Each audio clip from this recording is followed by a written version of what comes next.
Israel দখলকৃত পশ্চিম তীরে Israeli বাহিনীর অভিযানের সময় আত্মসমর্পণ করতে থাকা 2 ফিলিস্তিনিকে গুলি করে হত্যার অভিযোগ উঠেছে।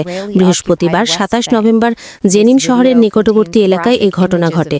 ঘটনাটি ভিডিও ফুটেজে ধরা পড়ার পর আন্তর্জাতিক মহলে ব্যাপক নিন্দার ঝড় উঠেছে। স্থানীয় ফিলিস্তিনি টেলিভিশন এবং আন্তর্জাতিক সংবাদ মাধ্যমে প্রকাশিত ভিডিওতে দেখা যায় 2 ফিলিস্তিনি যুবক হাতে কোনো অস্ত্র ছাড়াই কাপড় তুলে আত্মসমর্পণের সংকেত দিচ্ছিলেন। তাদের হাত মাথার ওপরে ছিল এবং দুজনকেই মাটিতে শুয়ে থাকতে দেখা যায়। ঠিক সেই মুহূর্তেই ইসরায়েলি বাহিনীর দিক থেকে গুলিবর্ষণ শুরু হয় এবং কিছুক্ষণের মধ্যেই তাদের মৃত্যু ঘটে। ইসরায়েলি সামরিক বাহিনী একটি বিবৃতিতে জানিয়েছে তারা ওই এলাকায় সন্ত্রাসী নেটওয়ার্ক ধ্বংসের জন্য অভিযান চালাচ্ছিল এবং নিহত যুবকরা ওয়ান্টেড তালিকাভুক্ত ছিল। তবে কেন আত্মসমর্পণের পরও তাদের গুলি করা হলো সে বিষয়ে পরিষ্কার ব্যাখ্যা পাওয়া যায়নি। ঘটনাটি তদন্তে একটি টিম গঠন করা হয়েছে বলে দাবি করেছে ইসরায়েলি কর্তৃপক্ষ। অন্যদিকে ফিলিস্তিনি কর্তৃপক্ষ এই ঘটনাকে ঠান্ডা মাথায় হত্যা এবং একটি প্রকাশ্য যুদ্ধাপরাধ বলে অভিহিত করেছে।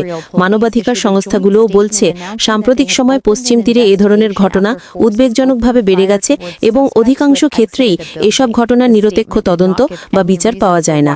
জেনিন সহ পশ্চিম তীরের উত্তরের বিভিন্ন স্থানে বহুদিন ধরেই ইসরায়েলি সেনাদের অভিযান চলছে।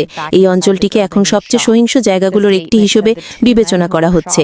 আন্তর্জাতিক পর্যবেক্ষকরা মনে করছেন এ ধরনের ঘটনা ইসরায়েল ও ফিলিস্তিনের মধ্যে উত্তেজনা আরও বাড়াবে এবং সাধারণ মানুষের জীবনকে আরও বিপদের দিকে ঠেলে দেবে।